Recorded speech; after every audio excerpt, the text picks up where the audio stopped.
Hello, everyone. Welcome to Christopher's Entertainment Blog. I am your host, Chris. Welcome to the final video for The Flash, Season 1, Episode 23, season finale. It was entitled Fast Enough. And final one, guys. Can't believe it. I have to clap.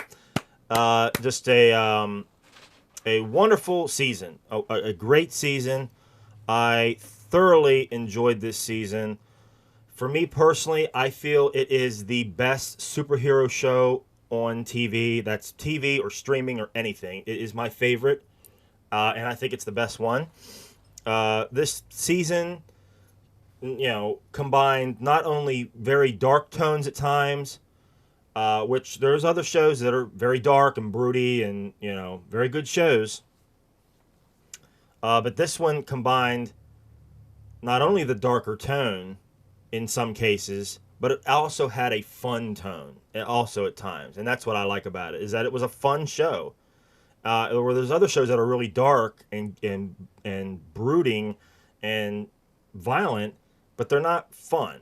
They don't have a fun tone. They're very serious. Where this had that dark tone at times, but it also had a fun, lighthearted tone as well, which I enjoyed. I liked it. I liked it a lot. I really did. Just unbelievable season.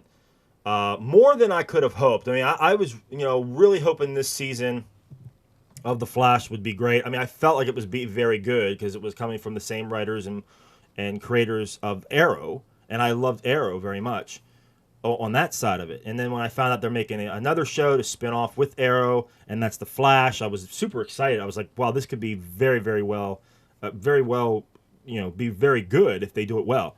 And boy, they exceeded that because I think it turned into the best show out there. And what more can I say? I mean, I can't wait for season 2. I cannot wait for season 2. But hey, let me talk about real quick about this episode, the final one, where Barry finally has Dr. Wells in the particle accelerator. He finally captured him, but he tricks him into going back in time to save his mother. I like that they had Firestorm there. They were all there. Martin Stein, Ronnie, they were both there. That was great. I liked having them there. Martin Stein's a cool character. I like having him there. He turned into the Dr. Wells character. He was the one with the brain and helping them out. Without him, they wouldn't have been able to do what they did. I like the Martin Stein. I like Martin Stein character. He's very good. But I thought it was really cool that when he went back in time to save his mother, and the future self stopped him and was just like, no, don't do that. I thought that was interesting. That even all the whole episode up to that point, he was asking other people for their viewpoint, their opinion. What should I do? Should I do this? Should I not? And when it came down to it, the only one he could really listen to was his future self. That was the only one that stopped him and really told him, what to do. No, you can't do this. So that's interesting. That's really interesting. And it seemed like to me like the future Flash had a different suit. I mean, I could be wrong. Maybe I just was seeing things, but it seemed to me like he had another suit that was actually more red, like the actual Scarlet Speedster. The real Flash suit, the real bright red. That's what it looked like to me, anyway. I mean, I could be maybe not seeing it right, but I mean, it looked like this red that I'm wearing. I mean, that's what it looked like. But I could be wrong. But great performance by Grant Gustin there. I mean, great performance throughout the whole episode. Great performance by him. Candice Patton, I think, who plays Iris, I believe. Correct me if I'm wrong, but I think that's who that is. Great performance by her as well. Everyone, very great job. Very well done. And the whole thing at the end, I mean, was very intense. And when he had that wormhole open up, the little Easter egg with it was a Jay Garrick hat, I believe, that came out of the, I guess that's the Speed Force or that wormhole or whatever. So I don't know if they're pointing out like a little Easter egg that, hey, Jay Garrick's maybe trapped in here, or or something to that effect. I mean, I don't know. I think that was like in the comics. I heard that Jay Garrick or whatever was actually trapped in the Speed Force at one time or whatever. So that maybe they're hinting at that. Maybe it's just a little Easter egg, but I thought that was kind of cool. I mean, they made reference to Jay Garrick. They made reference also to Rip Hunter, which is going to debut in the Legends of Tomorrow. I think that's what it is. So DC's Legends of Tomorrow. So they Eobard Thawne made reference to that, to Jay Garrick. So that's interesting. We also got a little a glimpse at Hawkgirl as well at the end there, where they're looking up at the wormhole. That the girl was Hawkgirl, so that was cool. And I knew that was her right away. But I mean, that whole ending where Eddie shot himself, I did not see that coming. I did not predict that at all. It wasn't predictable, at least to me. I mean, I did not see that. It caught me way off guard, and erasing Eobard Thawne completely from existence, which I was shocked. I mean, I thought for sure they would have him come back for another season or save him for some other time, but it looks like they completely wiped him out. They've wiped out Eobard Thawne, and they've wiped out Eddie. I mean, two main big characters for this season. So that's going to change some things moving forward. And I was just shocked that they killed off Eobard. I mean, for one, Tom Cavanaugh, who plays Eobard Thawne, I thought did a magnificent job, especially, when he revealed that he is Eobard Thawne. I mean, that whole villainous attitude that he had was impressive.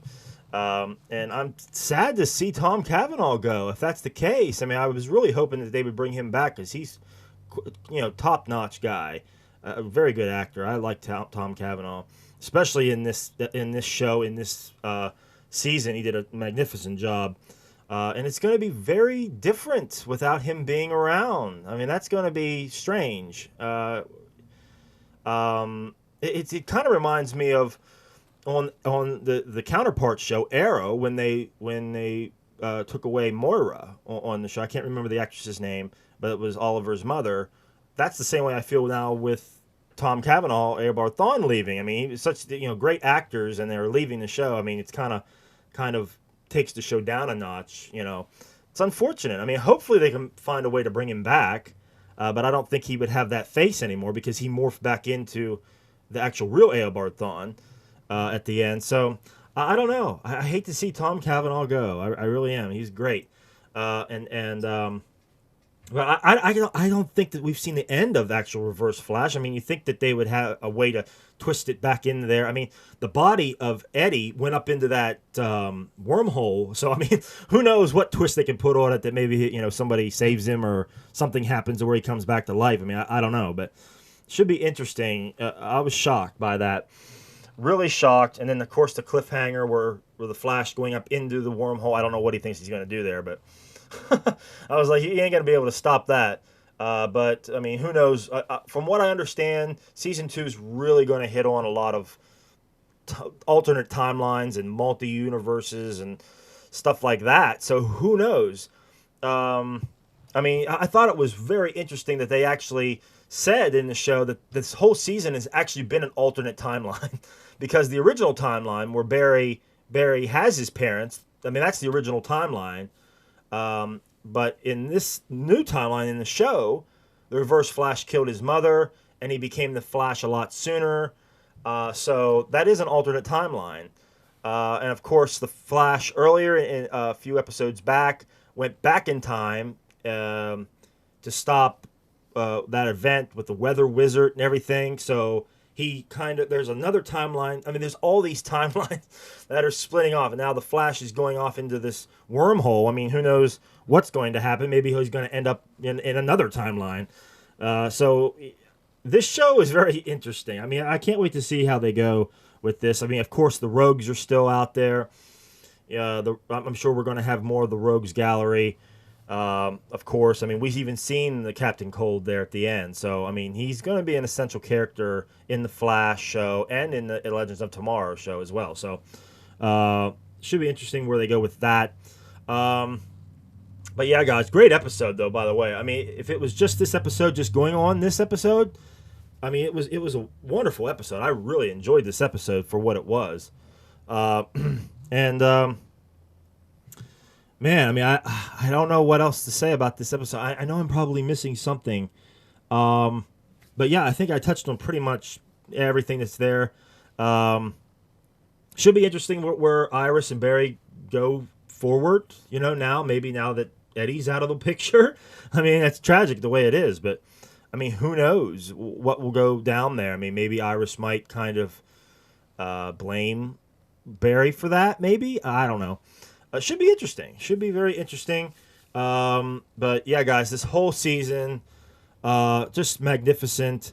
Grodd as well. I forgot to touch on Grodd. I'm sure we're going to get Grodd again because he's bouncing around the city. So that should be interesting. We'll probably get more of Grodd next season.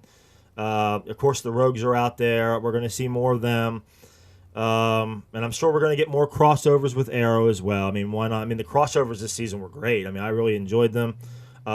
Cisco as well. Eobard Thawne revealed to Cisco that he's been altered by the particle accelerator, so he's technically a metahuman. So that's why he's been getting these like flashbacks of an alternate timeline or whatever. I think that's maybe him heading towards that character vibe.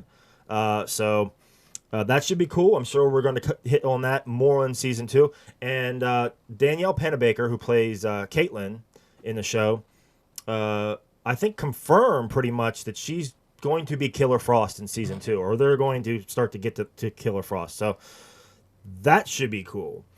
But yeah, guys, so much cool stuff. I love this season. I love this show. Amazing stuff. Can't wait for season 2. We gotta wait till October now. Waste some more months to get to season 2. It's unfortunate, but I can't wait. Can't wait for that. But if there's anything I may have missed, which I'm probably missing something, please write in the comments below. Anything you guys want to talk about that I may have missed, please do so. Also, please like and subscribe. I do appreciate that. But yeah, that will do it for me for this season of The Flash. It's been a blast. I've enjoyed doing these videos every week. And I'll be back for season 2. Why not? So until next time, guys, I am Chris for Christopher's Entertainment Blog. Thanks a lot, guys. Take it easy. See you next season.